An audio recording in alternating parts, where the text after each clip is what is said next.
jalan, bisa saja dia akan percaya. Tapi pertanyaannya, apakah Allah tidak melihat semua yang saya lakukan? Di mana Anda menempatkan Allah dalam kehidupan? Sahabat Umar langsung tersungkur menangis setelah sahabat Umar dipukul dengan satu kalimat singkat, di mana. Jadi orang yang berhasil dalam zikirnya selalu merasa diawasi Allah, muraqabatullah. Yang kedua, semangat dalam beramal saleh. Al-himmah fil a'mal as-salihah. Ada semangat untuk beramal saleh. Ada dorongan kuat untuk senantiasa melakukan amal-amal saleh. Itulah yang disebut dalam Al-Quran as-sabiquna bil khairat, fastabiqul khairat. Itulah yang dicontohkan oleh sahabat Nabi bernama Abu Bakar. Makanya disebut Abu Bakar. Abu Bakar itu bukan bakar bahasa Indonesia, bakar bahasa Arab. Abu Bakar. Bakar itu dari kata bukroh. Bukroh itu sebelum pagi namanya bukroh. Besok pagi, nah sebelum pagi itu namanya bukroh. Kenapa disebut Abu Bakar? Karena pertama beliau yang lebih dulu masuk Islam. Kalau dari laki-laki dewasa, laki-laki yang sudah dewasa itu yang pertama masuk Islam, Abu Bakar. Makanya disebut orang yang pertama-tama dan disebut Abu Bakar. Yang kedua, Abu Bakar itu setiap hari selalu menjadi orang yang terdepan melakukan kebaikan. Makanya disebut Abu Bakar. Ketika Nabi bertanya siapa yang sudah menjenguk orang sakit, Abu Bakar yang datang. Siapa yang sudah ikut mengantarkan saudaranya yang meninggal dunia sampai ke pemakaman, Abu Bakar lagi yang datang. Siapa yang sudah bersedekah hari ini, Abu Bakar lagi yang datang. Siapa yang tidak terlambat ke masjid hari ini sebelum azan sudah di masjid, Abu Bakar lagi yang datang. Jadi disebut Abu Bakar, selalu terdepan dalam melakukan kebaikan. Ada semangat untuk terus melakukan kebaikan. Jadi kalau dalam hadis Nabi, Bapak Ibu sekalian, di dalam satu hadis yang diriwayatkan oleh Tabrani dari sahabat Abu Hurairah, Nabi mengatakan hakikat kita hidup di dunia ini laksana dua. Kun di dunia ka'annaka gharib au adiris sabil. Hiduplah di dunia ini, kata Nabi, laksana orang asing dan musafir. Jadi kata Nabi, hiduplah di dunia ini laksana orang asing. Kalau bahasa kita perantau atau musafir. Nah, Ibnu Hajar al-Asqalani dalam Fathul Bari Syarah Sahih Bukhari, karena matan hadis ini berbeda, riwayatnya juga banyak. Beliau mengatakan konsekuensi dari Amir Sabil dan Al-Gharib, orang asing dan musafir, itu tiga. Pertama, jangan bersaing dalam urusan dunia. Jangan bersaing dalam urusan dunia. Yang kedua, jangan bersedih tentang urusan dunia. Dan yang ketiga, jangan gantungkan hatimu pada dunia. Itu konsekuensi orang asing dan musafir. Kita kan perantau di Bekasi lah, kita sebut Jakarta lah secara umum. Ya, hanya sedikit yang asli penduduk Jakarta yang disebut Betawi, kan itu penduduk asli. Rata-rata perantau. Yang namanya perantau satu, jangan bersaing dalam urusan dunia dengan tuan rumah. Kalau dia yang punya wilayah, ya lebih sederhananya dia kan menyinggung sana sini, kita bertamu lah ke rumah orang. Kita tahu ada tuan rumahnya, dan kita bersaing dengan tuan rumahnya di rumah orang, kita tahu diberi punya tamu. Dan kita tahu dunia ini. Jadi jangan bersaing dalam urusan dunia. Kemudian yang kedua, jangan bersedih tentang urusan dunia. Dan yang ketiga, jangan gantungkan hatimu pada dunia. Gantungkan hati itu kira-kira mudahnya begitu. Kalau Bapak Ibu punya mobil, parkirkan aja di garasi. Jangan sampai parkirnya di dalam hati. Sehingga kalau nanti keserempet, lecet, gigit, tak marah-marah. Biasa saja, namanya mobil jalanan, kalau nggak tabrak, tabrak. Tapi kalau udah parkir mobilnya di dalam hati, waduh, lecet, gigit aja kegores. Sampai kecamatan urusannya. Padahal parkir depan rumahnya.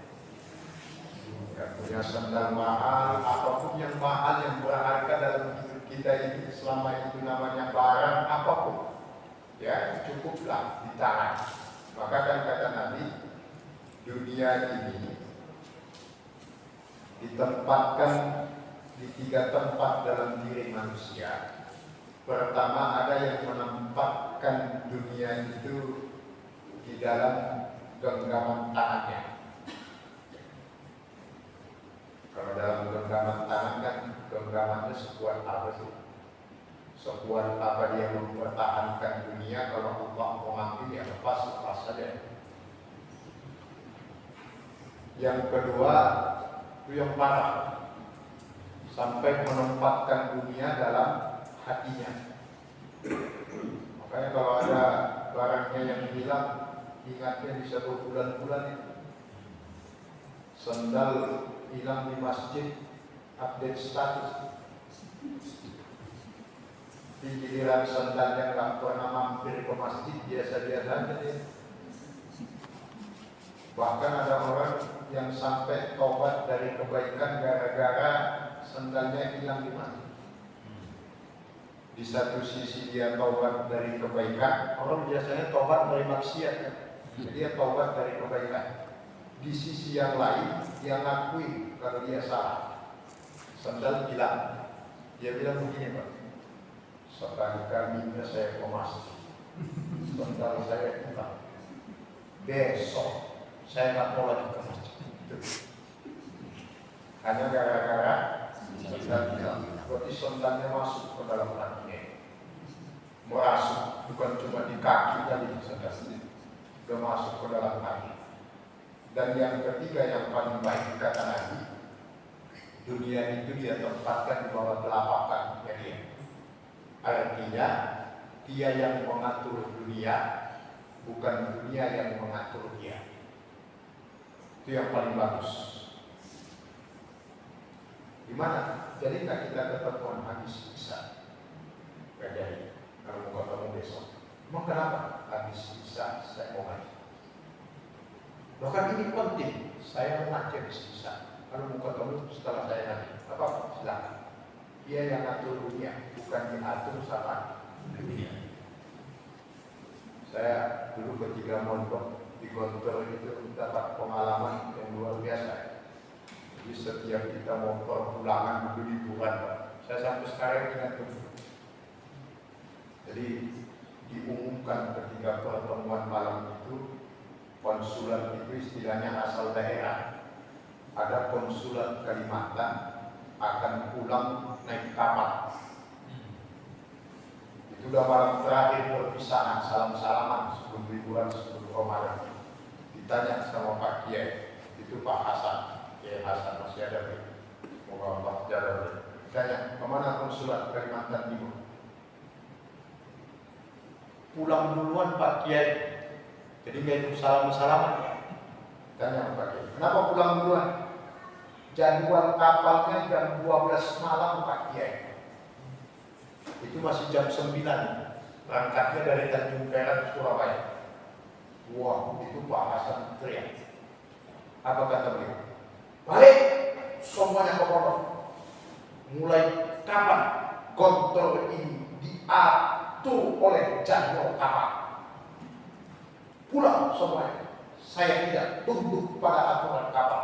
Mau sekali seminggu, mau sekali sebulan kapalnya gak ada urusan. Peraturan tetap peraturan. Bahkan berangkat pulang, pada udah bayar itu ongkosnya 30 juta. Banyak orang bermasalah.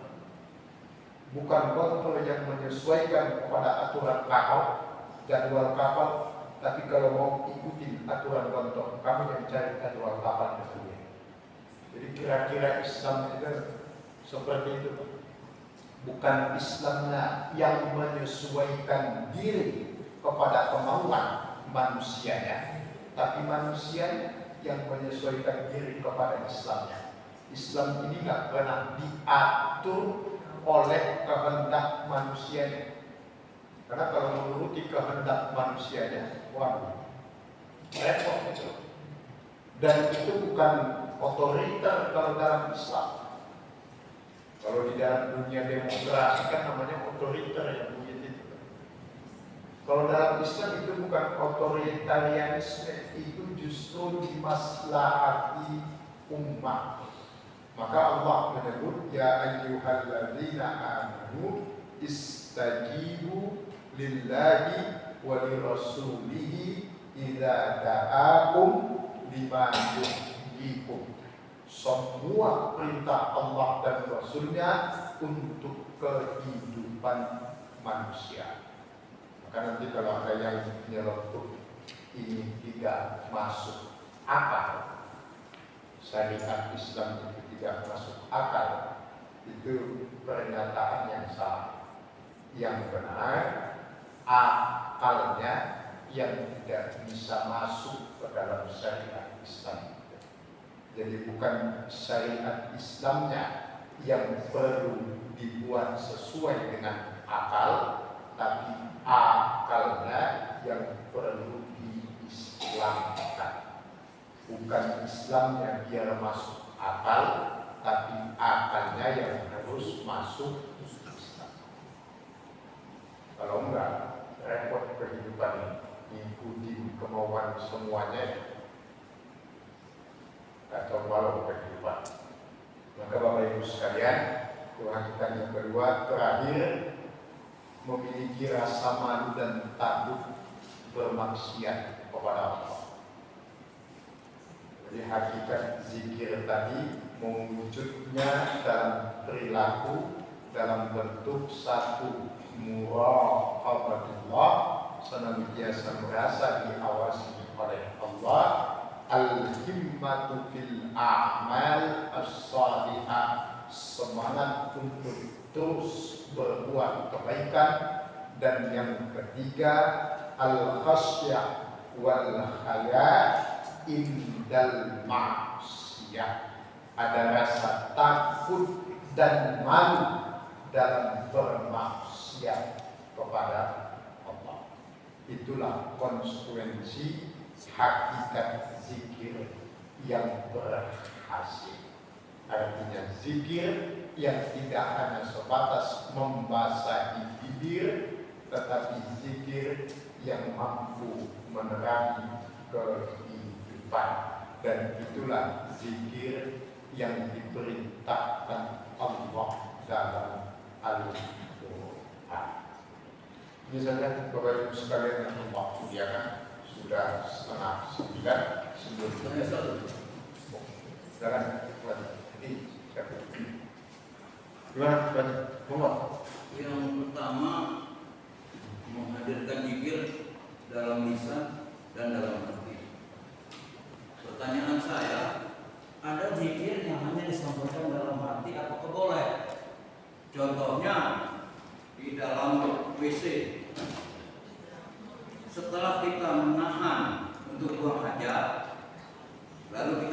dalam, lalu kita bersyukur. Tapi kita tidak ucapkan secara lisan, tapi di dalam hati. Itu yang pertama pertanyaannya. Yang kedua, apabila kita melihat kecelakaan atau kehilangan barang, lalu ijazah suatu musibah qaul.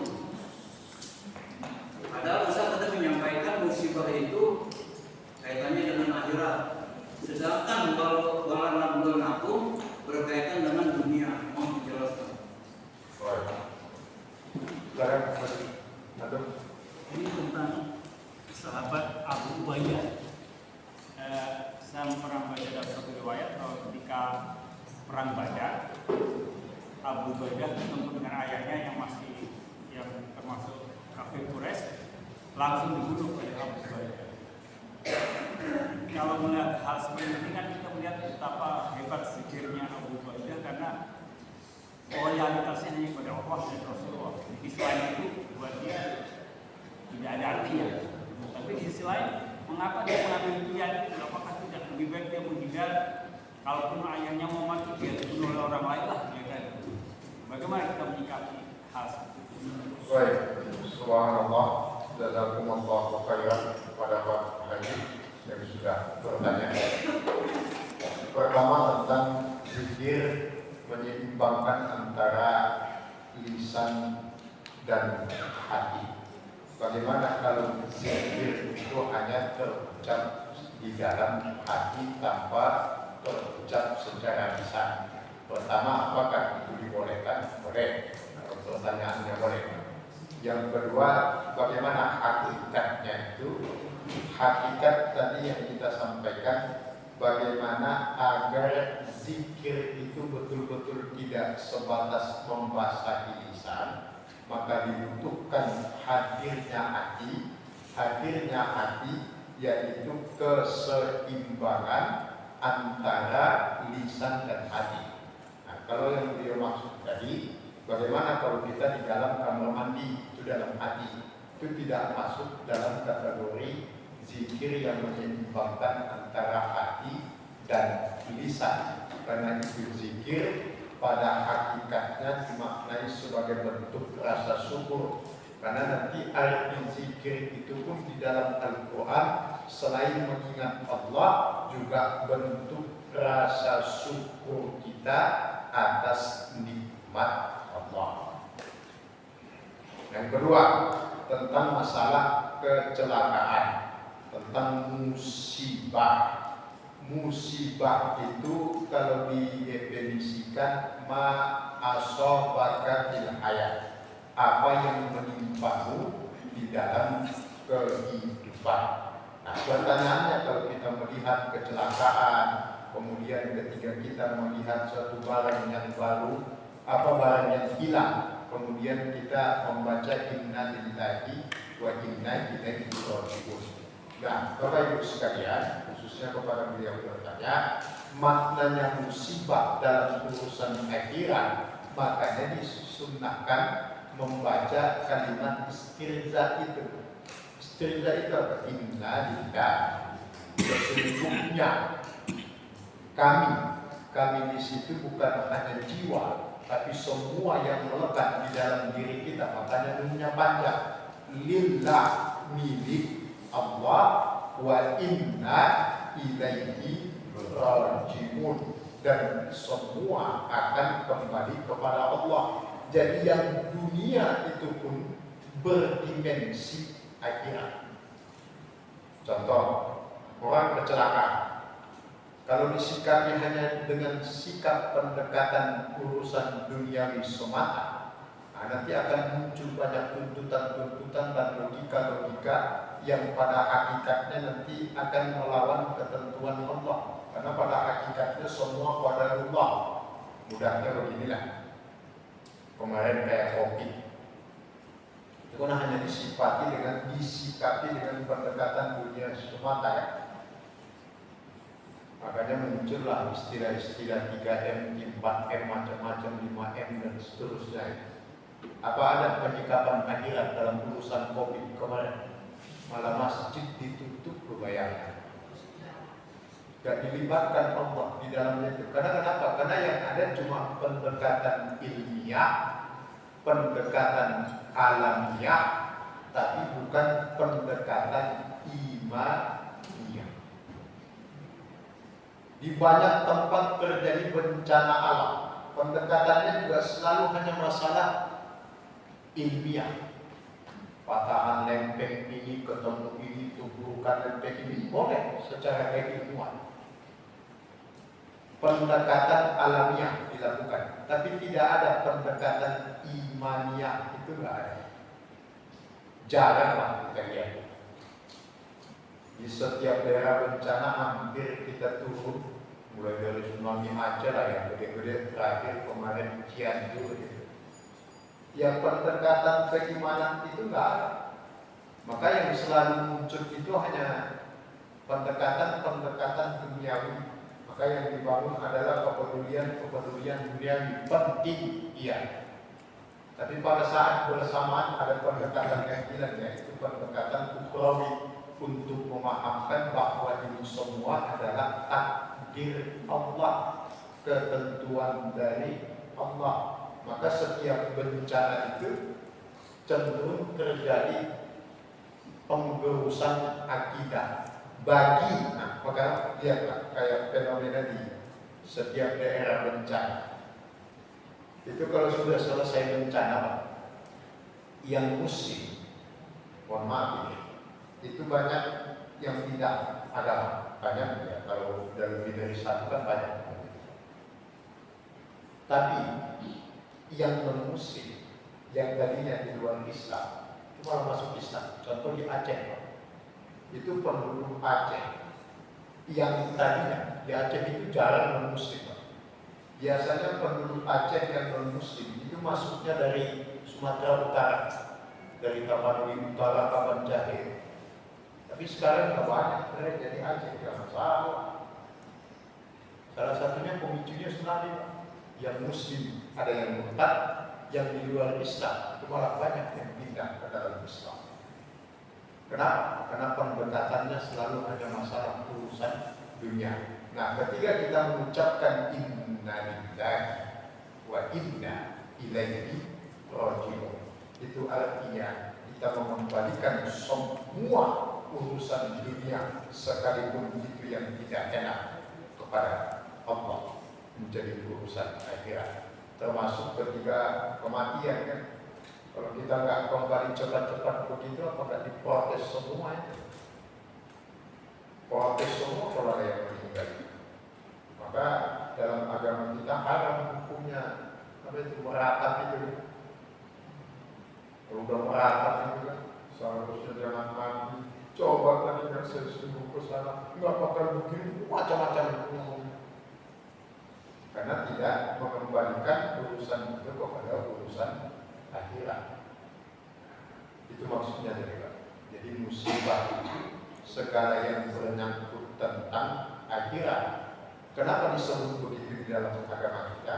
Karena kalau urusan dunia yang luput itu masih mungkin untuk bisa diulang. Bisnis gagal, masih ada kemungkinan untuk mengulangi. Ada bisnis yang lain. Tapi kalau sudah urusan akhirat luput, dia nggak sholat isya malam ini. Kan besok bisa diulang, iya. Tapi sudah ada dalam catatan Allah malam ini dia nggak sholat isya, nggak bisa diulang. Tapi kalau bisnis, usaha apapun merugi, bangkrut, ulangnya. Jualan gorengan bangkrut, besok jualan tempe, bisa diulang sama urusan dunia itu. Tapi kalau udah urusan akhirat bisa diulang dalam artian dikerjakan, tapi dia sudah tercatat di hadapan Allah bahwa malam ini memang dia tak sholat isya. Walaupun besok dia bisa sholat isya, itu bukan mengulang namanya, tetapi mengerjakan sholat isya pada hari besok. Kemudian yang kedua tentang masalah Abu Ubaidah yang membunuh ayahnya. Abu Ubaidah membunuh ayahnya itu konteksnya perang. Kalau pada kondisi normal itu nggak boleh. Bahkan tegas dalam Al-Quran, sekalipun berbeda keyakinan dengan orang tua, anak tetap punya kewajiban wasahibuhuma fid dunya ma'rufah, harus tetap berbuat baik kepada kedua orang tua. Tapi kenapa Abu Ubaidah membunuh ayahnya? Konteksnya perang, perintahnya sudah jelas, wa qatilul ladzina yuqatilunakum. Perangilah orang yang memerangi. Coba kalau ayahnya Abu Ubaidah tidak ikut, ya mungkin dibunuh sama Abu Ubaidah. Tapi konteksnya di situ bukan lagi masalah anak dan ayah, tapi sudah masalah jihad mempertahankan kemuliaan agama Allah. Kalau masalah dia bisa saja menghindar, itu bukan lagi urusan syariat, itu udah urusan perasaan. Dalam syariat ini nggak pakai perasaan, karena kalau pakai perasaan bubar agama ini. Karena rata-rata manusia nggak ada yang suka dengan perintah agama. Maka Allah pun tahu betul bagaimana kondisi hamba-hambanya. Semua yang tidak disukai manusia dalam hidup ini diwajibkan oleh Allah. Diwajibkan. Sholat hukumnya wajib. Kenapa? Karena nggak ada yang suka sholat. Kalau ditanya Pak Haji, hobinya apa? Hobi saya sholat. Ibu hobinya apa? Saya hobinya sedekah. Hobi puasa. Ya semuanya diawali dari pemaksaan, kemudian menjadi terbiasa. Nah, jadi kalau Abu Ubaidah membunuh ayahnya, konteksnya tidak bisa dibaca dalam hubungan relasi anak dan ayah. Tetapi satu membela agama Allah, satunya lagi memusuhi agama Allah. Relasi mereka di situ antara lawan dan kawan. Dan bingkainya adalah jihad, perang. Wa qatilul ladzina yuqatilunakum. Karena kalau dalam kondisi normal itu dicontohkan istri Rasulullah kan, yang bernama yang anaknya Abu Sufyan, kan ada istri Rasulullah yang bernama anaknya dari Abu Sufyan. Datang ke Madinah melobi Nabi tentang masalah peristiwa Sulhul Hudaybiyah itu. Begitu dia masuk ke rumahnya Rasulullah, mau duduk di atas tikar, tarik tikarnya sama istri Rasulullah, dan tidak lain putri Abu Sufyan. Nah itu nanti konteksnya izzah namanya, kesucian, kemuliaan, menjaga kesucian agama. Durhaka, enggak. Kata dia, kamu tidak pantas duduk di atas tempat duduknya Rasulullah karena kamu masih kafir. Tegas itu anaknya ngomong ke orang tuanya. Tapi konteksnya bukan perang. Kalau Abu Ubaidah konteksnya perang. Baik Bapak Ibu sekalian yang Allah muliakan, ini saja. Mudah-mudahan semua kita yang hadir malam ini Allah karuniakan umur panjang dalam ibadah, Allah sehatkan lahir dan batin kita ibadah, Allah mudahkan semua urusan kita dalam ibadah, Allah lapangkan rezekinya untuk kita beribadah. Semoga anak, suami, istri, cucu Bapak Ibu sekalian dimanapun, kapanpun dan bagaimanapun, semoga senantiasa dalam lindungan dan perlindungan Allah, dijauhkan dari segala penyakit, dijauhkan dari segala musibah, dijauhkan dari segala bahaya, kuat iman Islamnya, dan mudah-mudahan bersatu di dunia dan kembali kelak Allah mengumpulkan kita di dalam surga-Nya. Mudah-mudahan semua amal saleh yang kita lakukan malam ini Allah catatkan sebagai amal soleh di sisinya dan menjadi pahala juga bagi kedua orang tua kita, khususnya ayah dan ibu kita yang telah mendahului kita, menjadi aliran rahmat dan ampunan Allah di alam kuburnya masing-masing. Ini saja Bapak Ibu sekalian, Allah wa iyyakum ajmain. Kita tutup dengan kafaratul majlis. Subhanallahumma bihamdika asyhadu an la ilaha illa anta astaghfiruka wa atubu ilaik. Wassalamualaikum warahmatullahi wabarakatuh.